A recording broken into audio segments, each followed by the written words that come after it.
மோடியை பார்க்க சென்ற பராசக்தி டீ தலையில் கை வைத்த அறிவாலயம் மொத்தமும் முடிந்தது. தேர்தல் கால அரசியலை மனதில் வைத்து எடுக்கப்பட்ட பராசக்தி திரைப்படம் எதிர்பார்த்த ஆதரவை கொண்டு வருவதற்கு பதிலாக திமுக தலைமையிலான கூட்டணிக்குள் தீராத அரசியல் சங்கடத்தை உருவாக்கியுள்ளது. திரை அரசியல் மூலம் தேர்தல் அரசியலை திசை மாற்றலாம் என்ற கணக்கே இப்போது திமுக கூட்டணிக்கு விழுந்த இடியாக மாறியுள்ளது. தமிழக அரசியல் திரைப்படங்கள் எப்போதும் ஒரு சக்தி வாய்ந்த கருவியாக பயன்படுத்தப்பட்டு வந்துள்ளன. குறிப்பாக தேர்தல் நெருங்கும் நேரங்களில் அரசியல் கருவை மையமாக கொண்ட படங்கள் வெளியாவது புதுமை அல்ல. அந்த வரிசையில் பராசக்தி திரைப்படமும் ஒரு திட்டமிட்ட அரசியல் கணக்குடன் உருவானதாகவே பார்க்கப்படுகிறது. தமிழகத்தில் பரவலாக விற்கும் அரசியல் கதையாக இந்தி எதிர்ப்பு போராட்டத்தை தேர்ந்தெடுத்ததன் பின்னணி புரிந்து கொள்ளக்கூடியதே. திமுகவின் வரலாற்று அடையாளமாக காட்டப்படும் அந்த போராட்டமானது தேர்தல் காலத்தில் உணர்ச்சிகளை தூண்டும் என படக்குழு கணித்திருந்திருக்கலாம். ஆனால்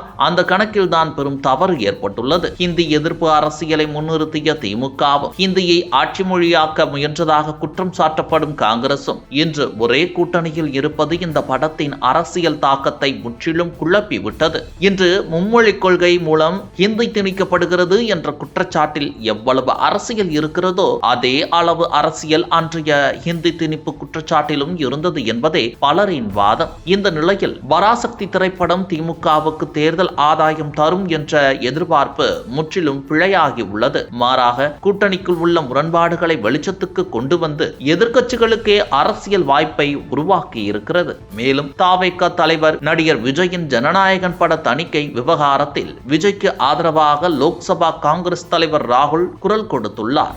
இதனால் திமுக மேலிடம் அதிர்ச்சி அடைந்துள்ளது. பொங்கல் பண்டிகையொட்டி கடந்த 9ஆம் தேதி வெளியாக இருந்த விஜயின் ஜனநாயகன் திரைப்படத்திற்கு தணிக்கை சான்றிதழ் கிடைக்காததால் படம் வெளியாகவில்லை. இப்பட சர்ச்சையில் விஜய்க்கு ஆதரவாக காங்கிரஸ் தமிழக பொறுப்பாளர் கிருஷ்ணோடங்கர், மூத்த நிர்வாகி பிரவீன் சக்கரவர்த்தி, எம்பிகள் மாணிக்கம் தாகூர், ஜோதிமணி, விஜய் வசந்த் ஆகியோர் குரல் கொடுத்தனர். இதனையடுத்து திமுகவை சேர்ந்த அமைச்சர்கள் நேரு, சிவசங்கர் போன்றவர்கள் காங்கிரசாரின் ஆதரவு குரலுக்கு கடும் எதிர்ப்பு தெரிவித்தனர்.